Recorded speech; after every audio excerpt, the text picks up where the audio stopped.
Yari, so nice to see you.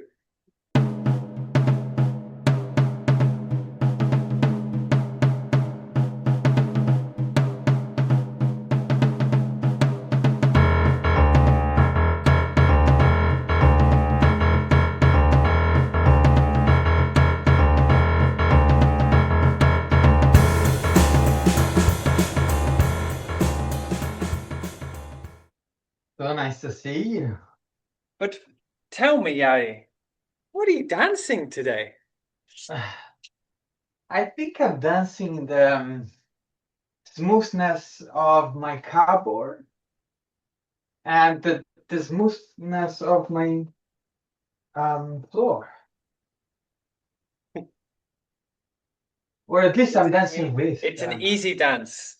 If it's it all is smooth, does it make the dance just slide? it gives a lot of roundness. I don't know why. It gives a lot of like turning. And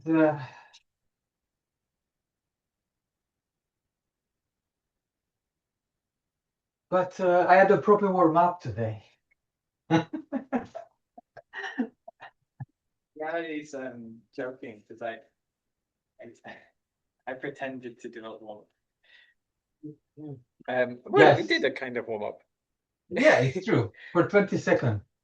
I was Was a bit thinking actually about like like like the difference between warming up for yourself and following a warm up. Like by following a warm up, you can go places you wouldn't go on your own.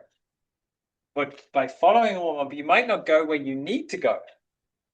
But doing a warm up on your own, you can go where you need to go, uh, but you might not go places that you don't think to go. It's a funny little game. Yeah, are you saying sort of that when you are warming up by yourself, the tendency is that you follow something that actually is not good for you, or that you think is good, but then you realize, oh, this is not really where I want to be? Uh, no. No, I don't punish myself like that. No, when I warm up for myself, I tend to feel more, I tend to listen to the body a little bit more and sort of go with what feels comfortable sometimes. Whereas if I'm following a warm up, I'll be challenged more. Um, but I think both is good, you know. I always feel like we should still encourage dancers, people with dance to do both, you know, to to develop their own warm-up practice.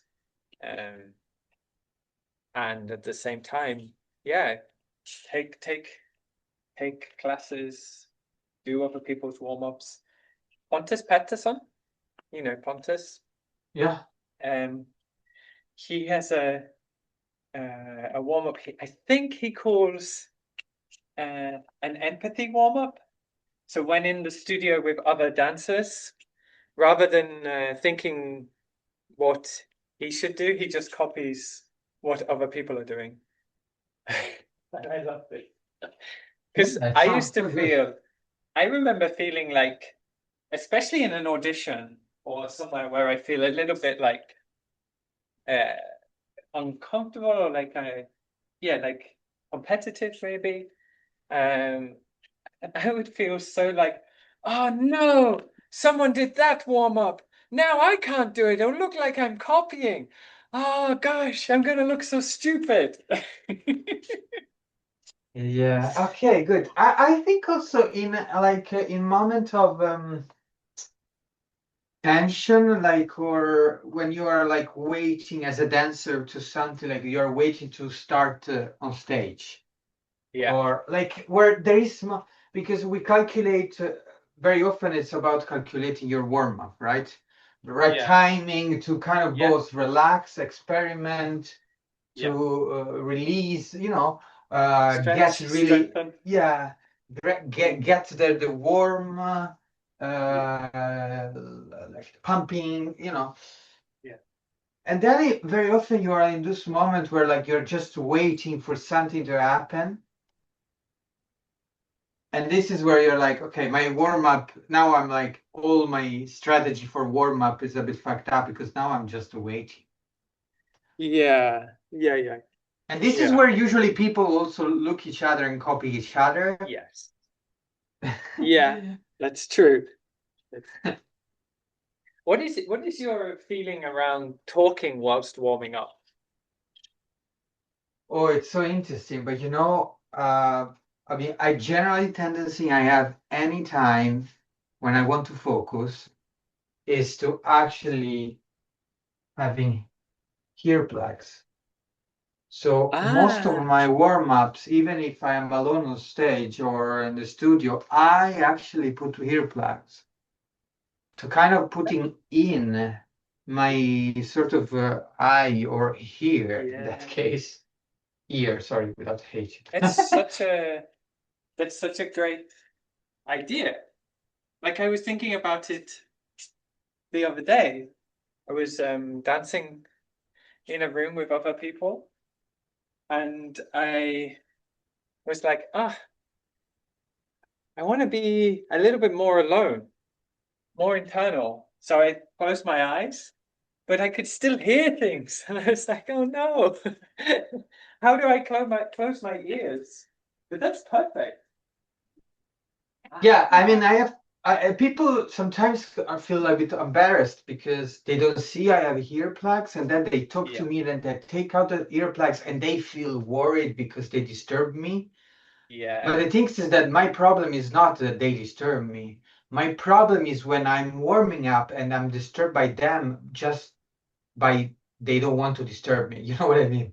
Just by the fact of somehow it's like my attention. So for me, if someone wants a clearly intention to me and come and ask me something while I warm up and I'm busy doing what I want, it's not a problem.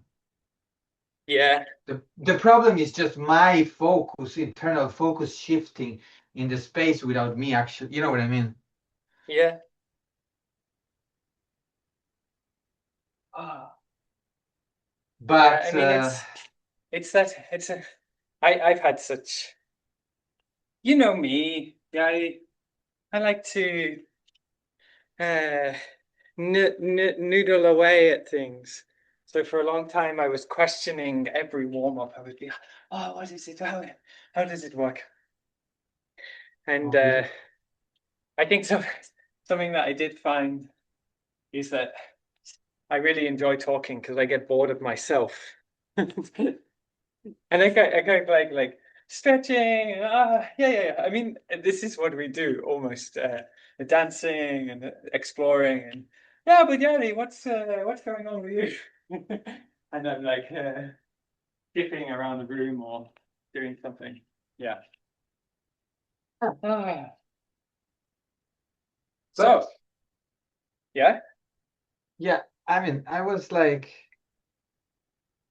how was this experience you had with Seke in I heard the last episode of your Peter My dance podcast. with.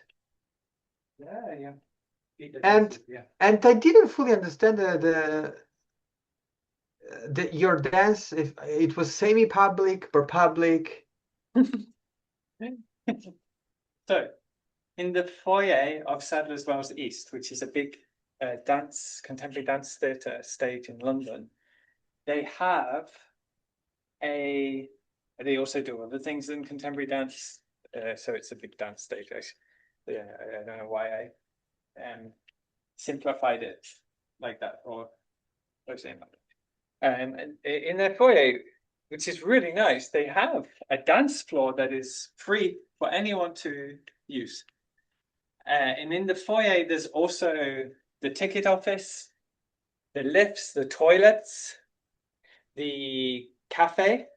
So you have this dance floor in a very public place.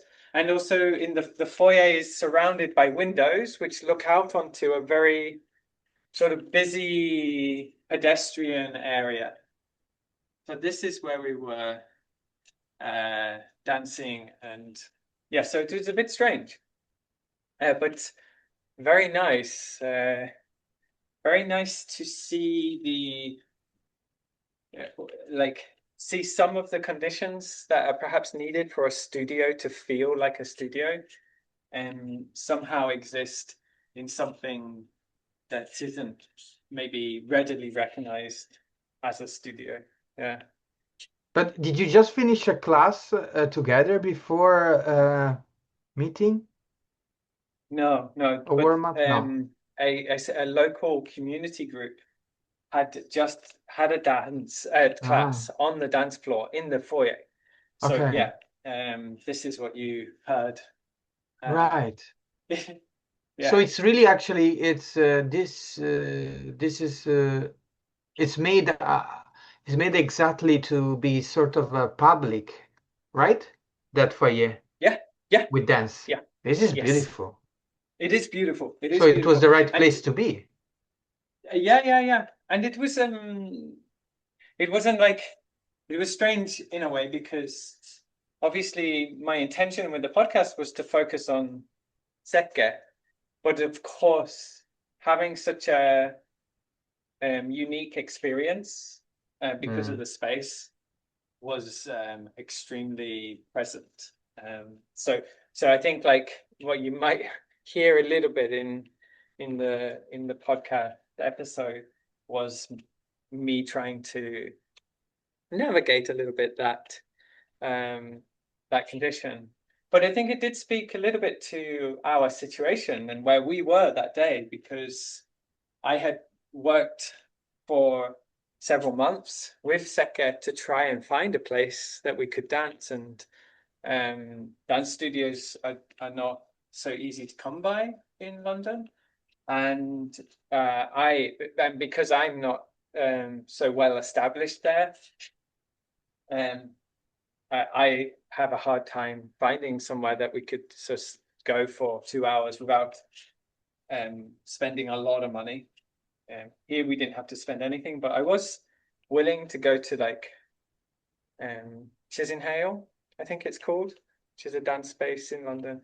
But then there would have been a sort of fee to rent because they have to Mm. maintain it and everything. And I imagine they rent the premises and stuff.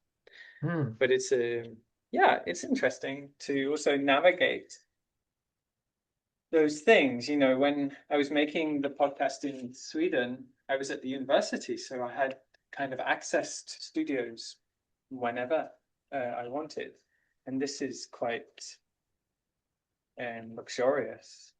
I think even I um, borrowed studio from MDT as well, whilst Mm. um,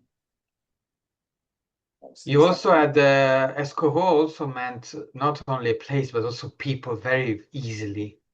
Yeah, yeah, That you didn't have to send an email, for example, no, maybe many times, or I'm sure you did, but or you I didn't. always would send an email, but I know what you mean. Like I would meet people in the corridor, and Right. people would see me. You know, like so. There's this.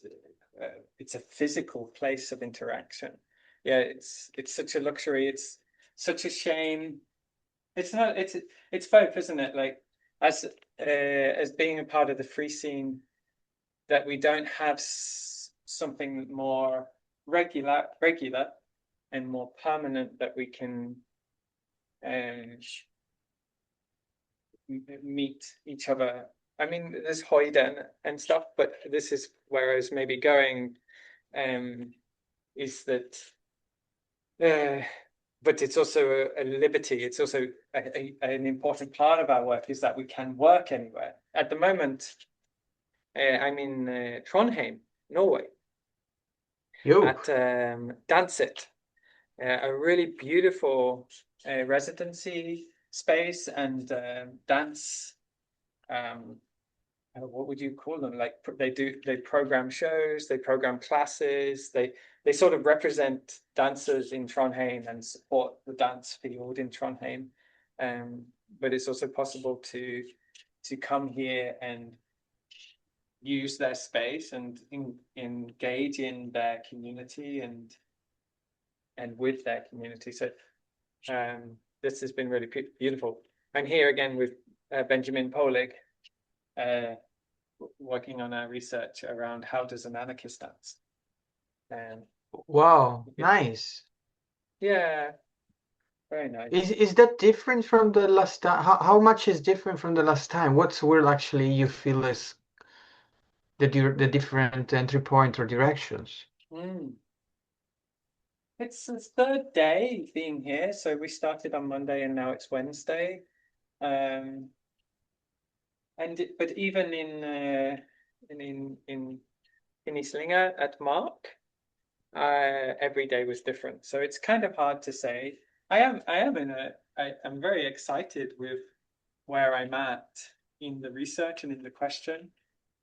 It's very luxurious to be able to do this with Benny because he has so much knowledge and he brings a really interesting perspective and he's very keen and welcoming and open to stay with things, problems or um, even sort of frictions as well. And that I think that's really useful in terms of this kind of research. Mm. This I think the question is quite large, so that and we don't have we're not making a show that we know of. So the scope is very big. We don't know where we're going to end up or where we're going to sort of land. So that's really nice. Although we're going to have a small showing here. It'll have already happened by the time this goes out. But I hope it's interesting. I hope it's a way of engaging. We're actually in a really interesting place. Have you been to Trondheim to dance it? No, So no. it's actually part of a kind of autonomous little zone where people had squatted, um, and they built sort of infrastructure based on anarchic principles. Um, so it's really ideal to be in amongst it. They have a food cooperative. They have place for bicycles, I think, a bicycle kitchen. They have a daycare, and I don't know how much they're still connected to the initial thing. There's an anarchist bookshop and cafe and Mm. thing. Oh wow. So it's a very vibrant place. Oh yeah, they have a punk festival as well. There's a punk festival. I think it's called Be Nice, Eat the Rich, but I could be wrong. It's called Be Nice. Yeah, Be Nice, Eat the Rich. Oh, beautiful. Nice. Be I think nice. it's an It's idea rich. that, um, be nice to the world, stop stealing food from poor people, maybe, or taking food from Right. poor people, people who can't afford food. And Right. let's just eat the rich because they're eating more than their fair share. So Yeah. Lovely. it's a little bit silly, but and I'm also making it quite silly. But Yari, tell me, like, what did you think of Setge's taking the past and bringing it to the future, the reset and the transformation? Yeah, is that taking the past and bringing it to the future? What was the Oh no? no no no no no! Sorry, the past is in the future. The future is made of the past. Oh, Uh, yeah, it's not it exactly that matters. wording, but yes, No. it's not exactly. But it was this. The future is made out of the past, but it's more like Yeah. the past. The future is in your past or in the past, something like that. The future is in the past. It's from a poem, Ah, so maybe yeah. we will never be able to rewrite it in such a beautiful way. But yeah, it It is was kind of yeah, it was very inspiring because it felt so much like from a sort of a dancer perspective. And when I say that, I mean that also it sounded that he wanted to a piece that he could dance. Yes. in a certain way. Um, and also, it's interesting because the other day I was listening to a podcast where they were speaking about language and if one day we can speak with the with the with some animals through Ah, AI. yeah. Uh, and Well, so one of the yeah. sorry, Did you hear that there's an AI chatbot which allows you to speak with your dead relatives? So it creates a yeah, copy of them. Like you yeah. can yeah, record your voice and then it sounds like that. This is the And I think you just feed the AI with all the information about the relatives. yes, yes. There is actually different kind in that sense. One is that it's evolving. The AI Yeah. evolves. So your relative also evolves basically, or one is just, Yeah. but more like a memory. So, but apart that, one of the main point of understanding if because it would be very interesting to speak with the animals in the sense that Hmm. is the AI speaking with the animals, but you don't, the AI is guessing. So there is this question about guessing and understanding language, sort of Yeah. translating. But what it was interesting is that they were speaking, yeah, but what if the concepts are so different that are impossible to translate? And then they took this concept about uh, mm, how uh, a minority in Yeah. Asia think about past and future opposite than us, so that Yeah. Right. the future is in the back and the past Yeah. is in front. So because the past is the one you can see, Yeah. and so the future is in the back and is basically flow toward you. You are stay, and the future is coming from the back and go front. Mm. And that it's easy to understand for us, but if and then so it made me think about that things about also um, Well, the also future just how is we capture dance, right? Like there's like it echoes some of the conversations we've had about how do you speak to the experience of dancing, um, right? Am I am I too fast? Or... tell me more, tell me more. Like like sometimes it's hard to fully put in words the experience of dancing. Like Right. there is there's always a Yeah, gap, um, which is then so what I sort of guess I inferring and interpreting is like that the the experience of animals, the concepts from other cultures, they yeah, um, they demonstrate how unique and varied um, experience could potentially be.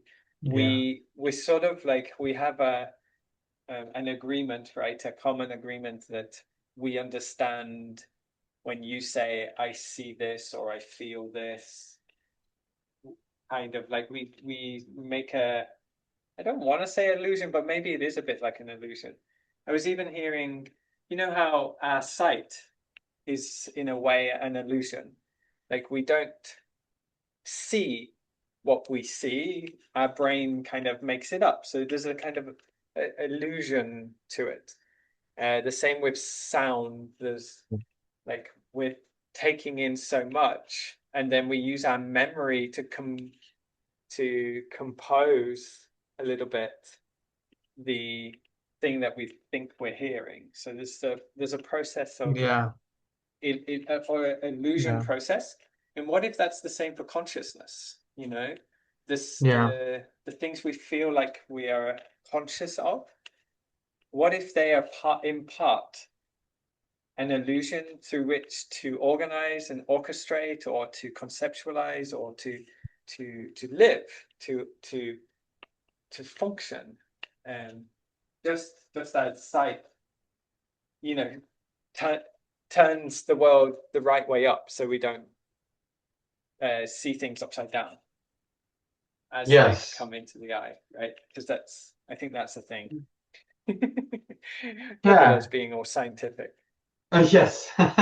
Well, well, I mean, this is a peculiarity of your podcast. They are most of them experiential in the sense Yeah, that you are play and experiment with the experience of doing yeah. it. And so that's why they are very research oriented, maybe, or question Mm. oriented. And somehow also you're using dance to make philosophy in a way. I don't know, Hmm. somehow also a bit like that, Yeah, or experimental, yeah, or yeah. I'm using it as playful a way to experience. think often. Except, Yeah, right. and reflect and discuss, and yeah, I guess. And like, because it's so strong, it is really strong in my podcast, but it's also strong in my thinking and the way I value and appreciate dance.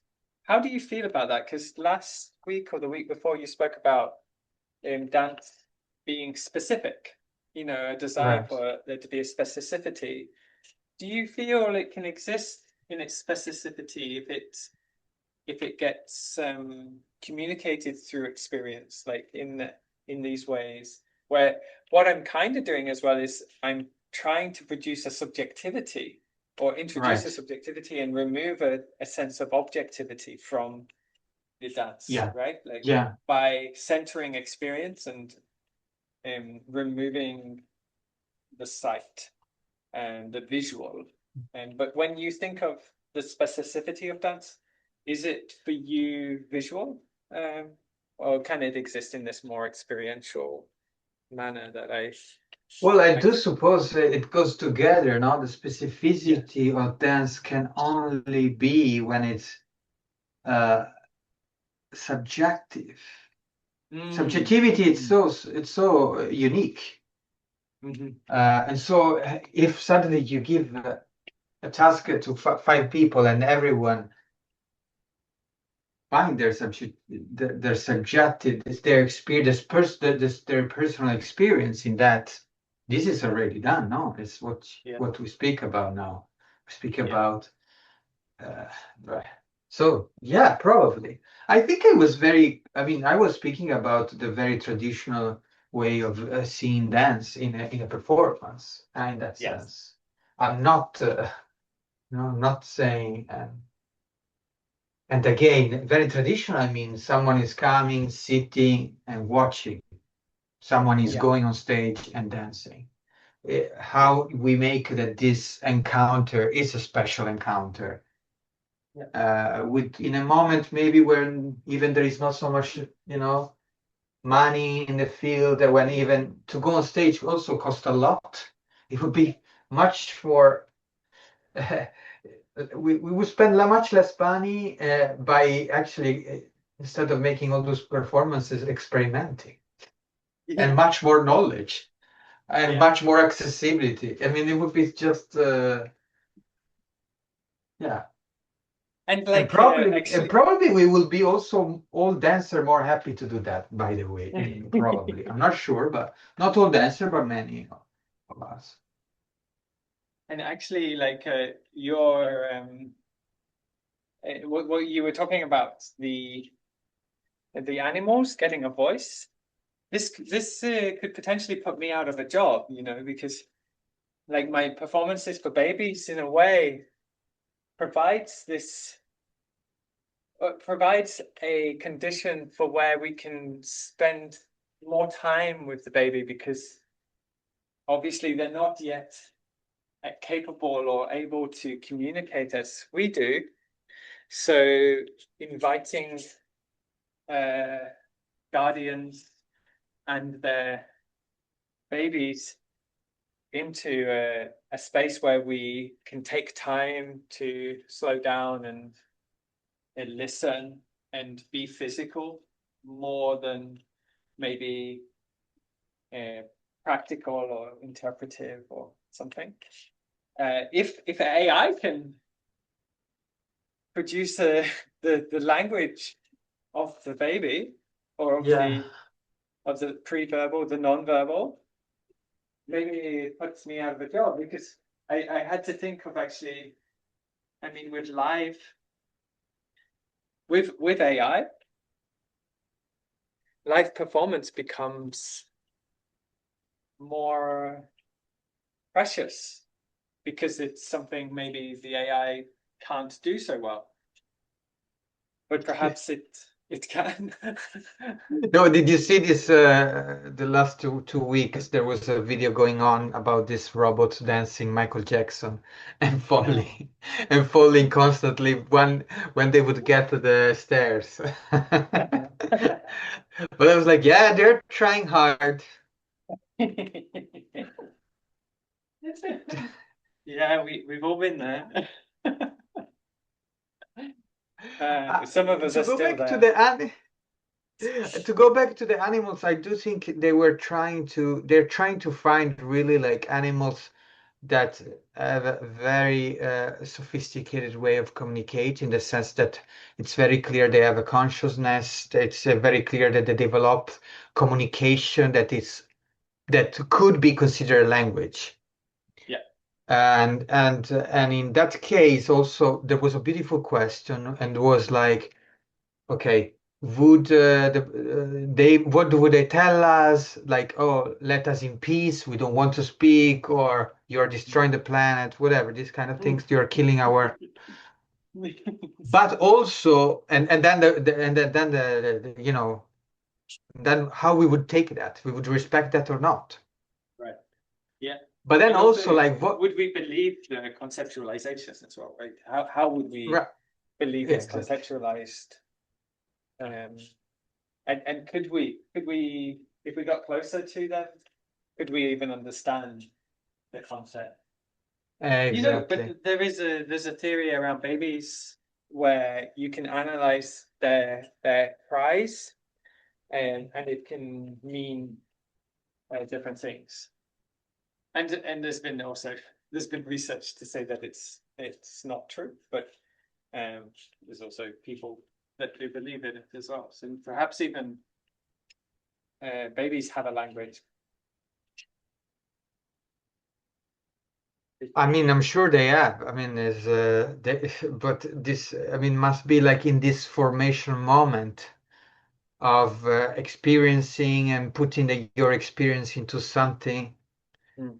recognizable that maybe is not, verbal language, but it's something that, yeah, it must be I interesting mean, in that sense. some say that the sounds are related extremely to physiology. So, like Ah, if you have a pain in your stomach, it causes the shape of the mouth to and the maybe the movement of the diaphragm to behave in a specific way, which produces a specific sound.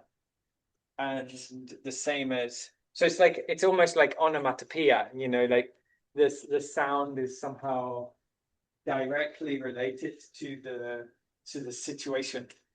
It is of the situation, and that therefore it can be read as communicative of that situation. So, like if the baby is hungry, they have a physiology which allows for the sound to be of a certain way, perhaps. yeah, but this is also, it's a communication that is not something that the baby want to communicate to you, No, or is not a communication between two babies. Because that's no, then it's language, I yeah. suppose. I mean, in that But sense. maybe it becomes that, though. Like Yeah, if something produces a response, I think it's been disproven. Pavlov's dog, um, right. where you blow the whistle and cognitive behavior theory or something. But Yeah, this idea that you would associate something with something. Uh, yeah. In this podcast, they were speaking about so if we speak we will speak with one species will we create a hierarchies on the species we can speak with? Like if they are um, worthy to be listened and then Mm. respect and giving rights and not others.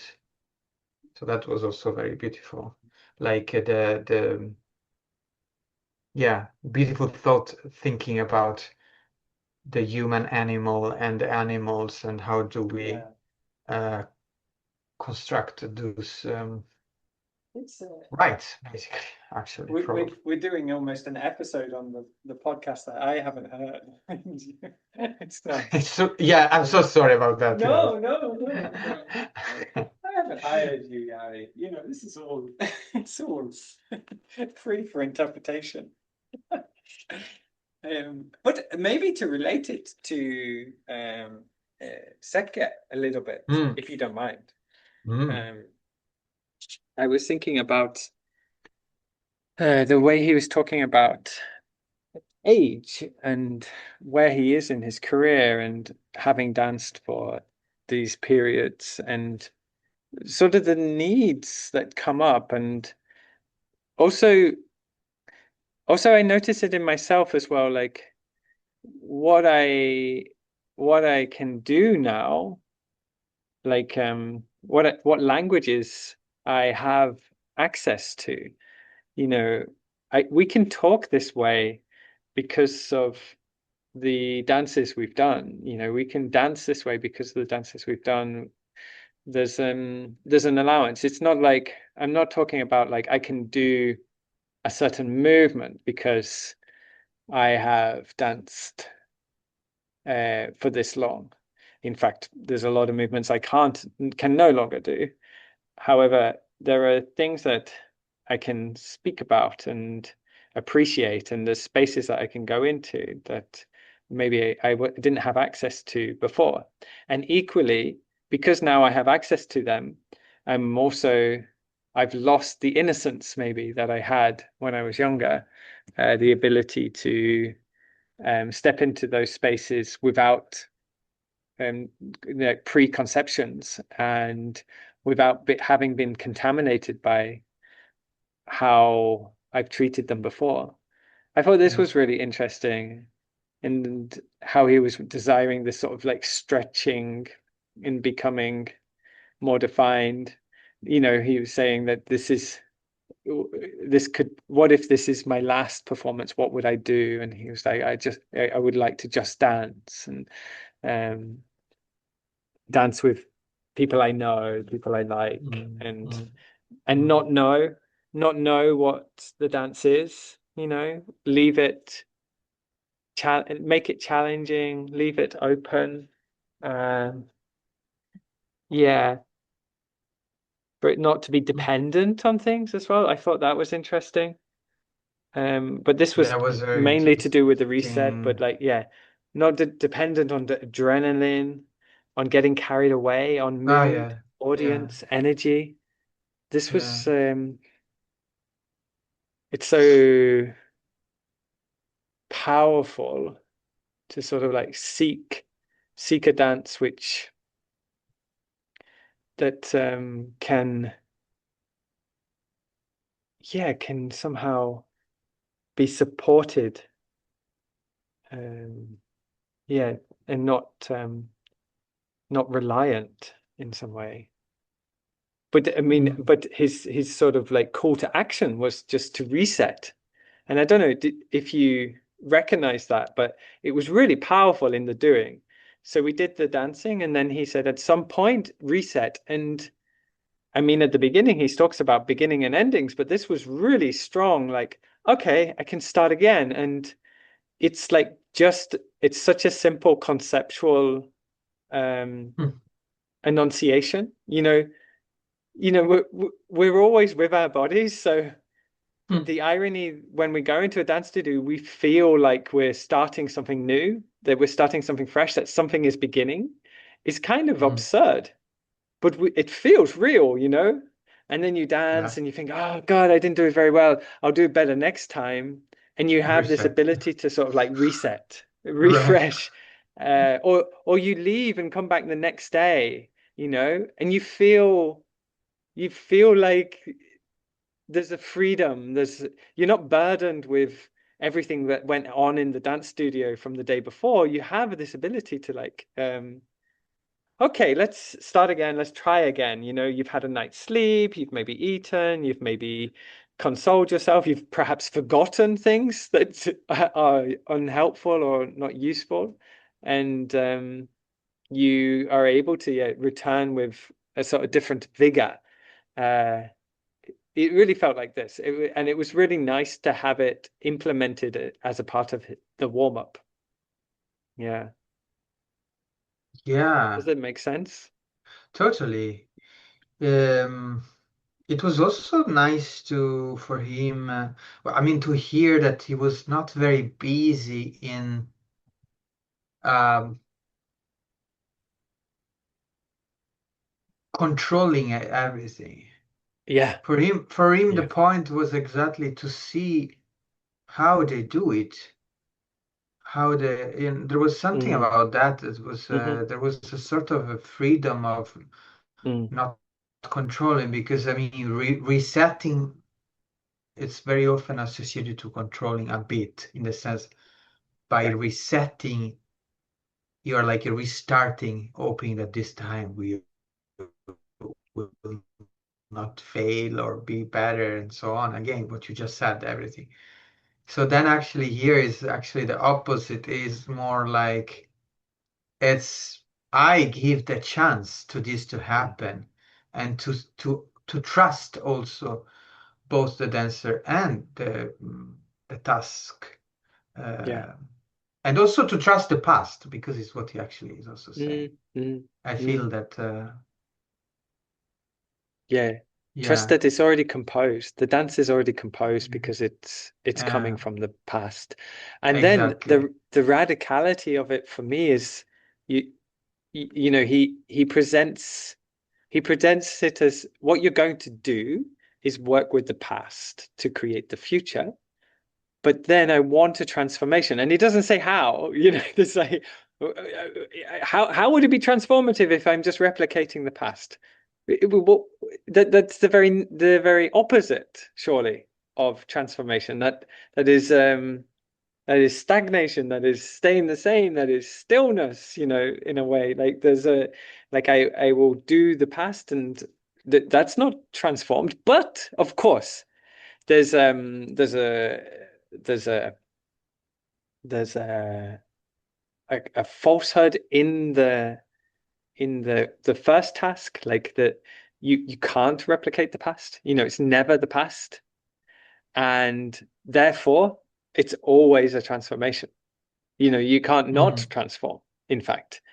So there's No, this no. sort of strange relationship, but it's so generative, it's so useful to have as a thing.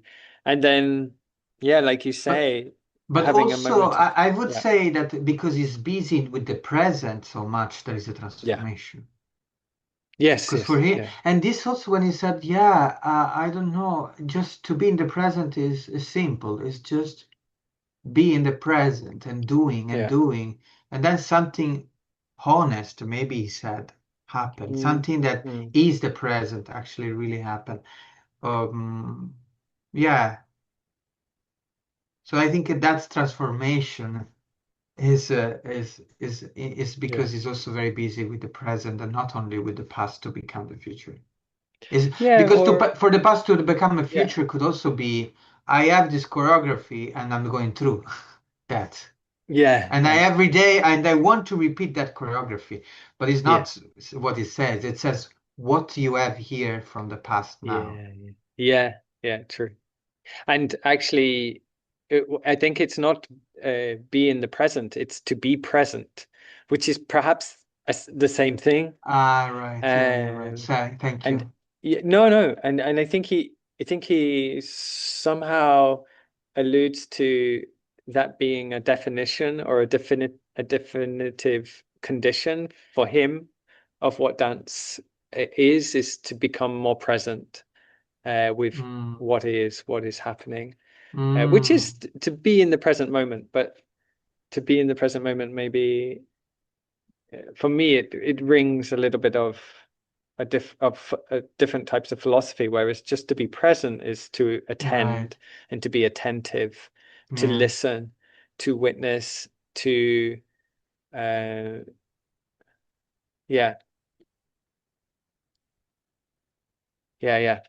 I was going to Mm. say to be okay with what is happening, but maybe that's more being in the present moment actually encourages more of a sort of a push towards acceptance, whereas to be present is to it's not necessarily to accept it, but to be with it somehow. Yeah. Listening to the past that is now Mm, mm. or to the past that is leaving. I don't know, actually. Maybe to the past that is become to the present that become past. I don't know if it's that also. And Or yeah, that become future, sorry, the past that become future. yeah. And yeah, is it possible to relate back to our conversation around AI and speak to um the how to be more present? Yeah, to to be with animals, or like how do we, and also what does AI take away from us, that or what can't it take away from us? Is it being present? There's the AI always lives in perhaps a state of the past, in a bigger way, because it's always building off of um such an archive. And is presence maybe something else, something living, something organic? But I hear people who speak about AI saying, but why should that be? Why shouldn't that be possible to create in an AI?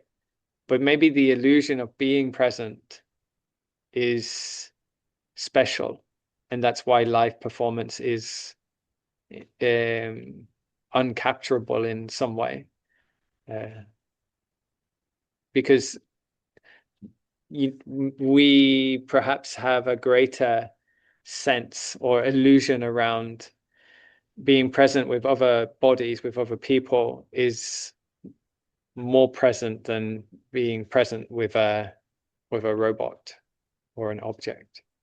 Hmm. I don't know though. I'm thinking about two things. One is that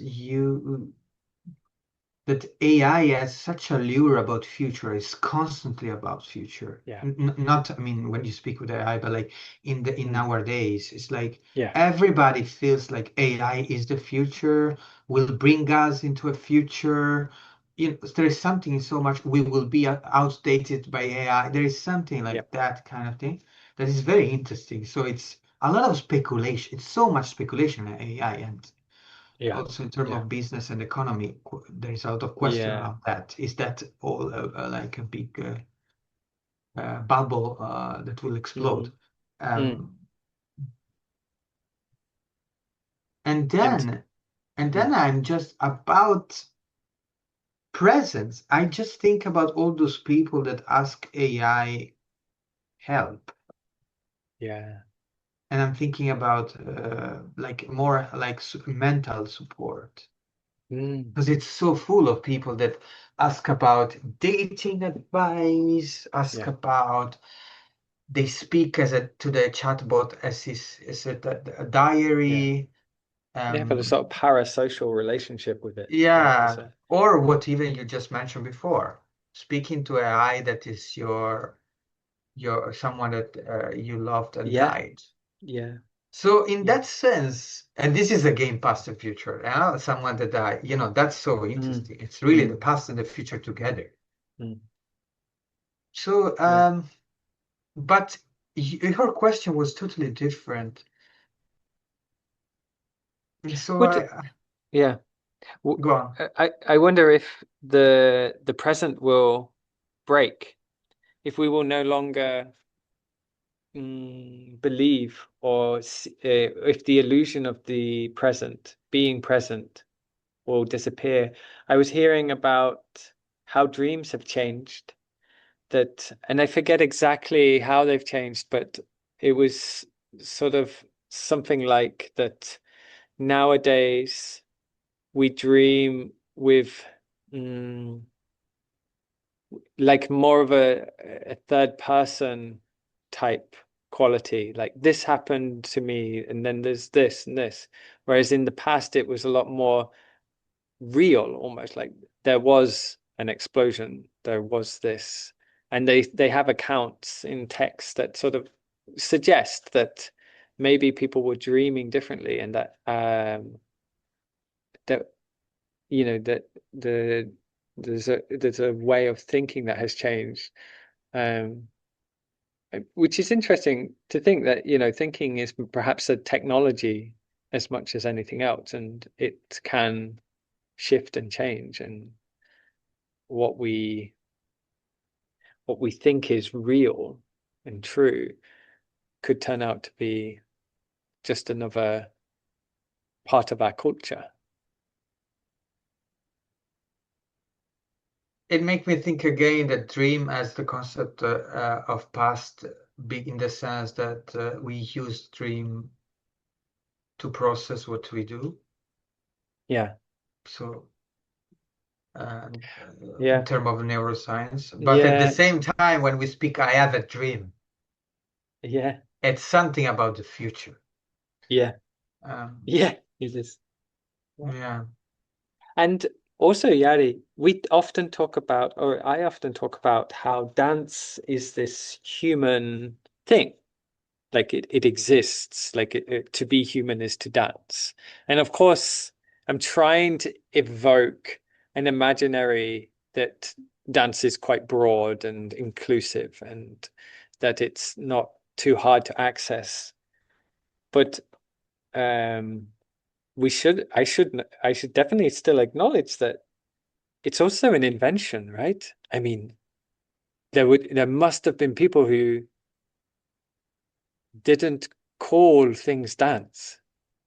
When we look at the first pieces of art, which are like a handprint on a wall, or yeah, figurines of animals and things, like how can we, how can they have the purpose that we now attribute to dance or to art? Like it could have been the function of recognizing one one oneself exists.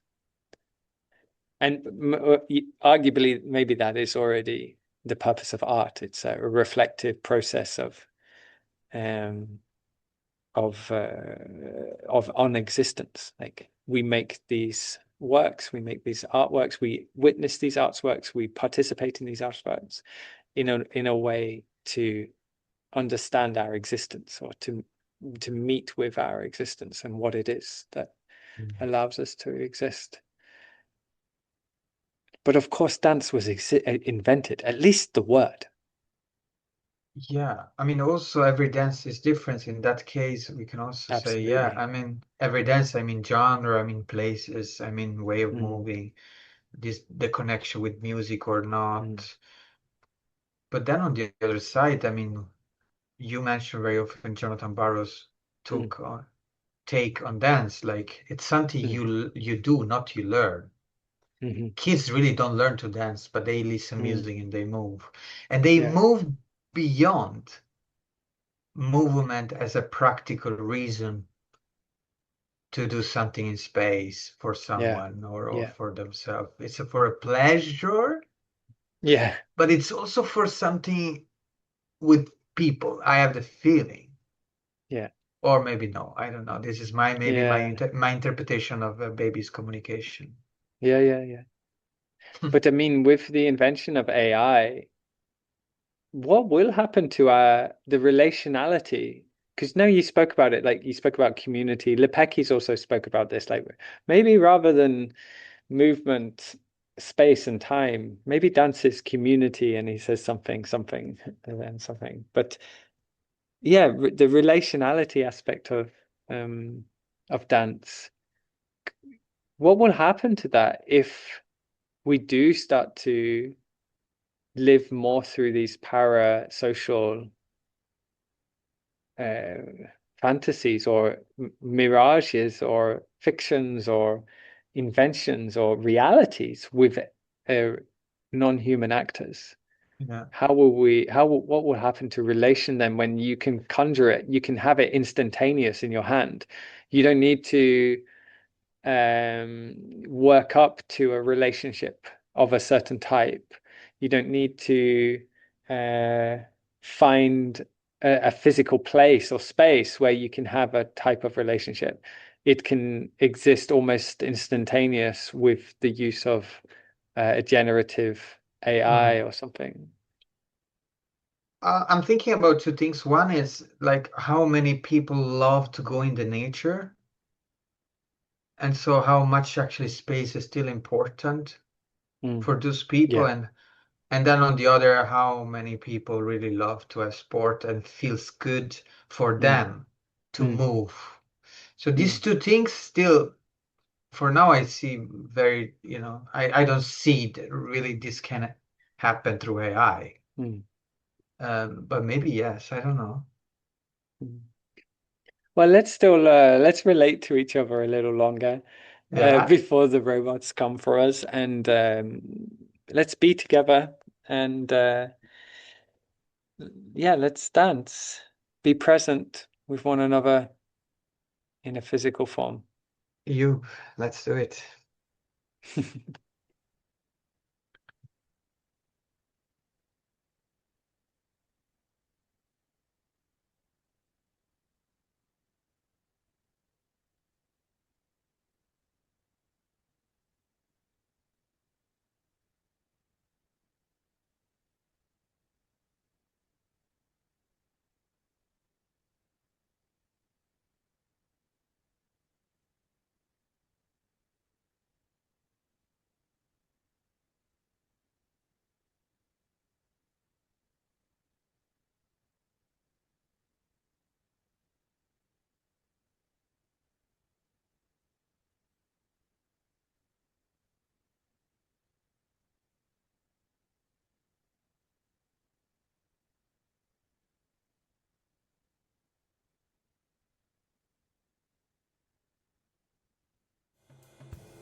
Can I stop? Yep. Thank you, Yanni. I'm going to stop. I'll call you though. You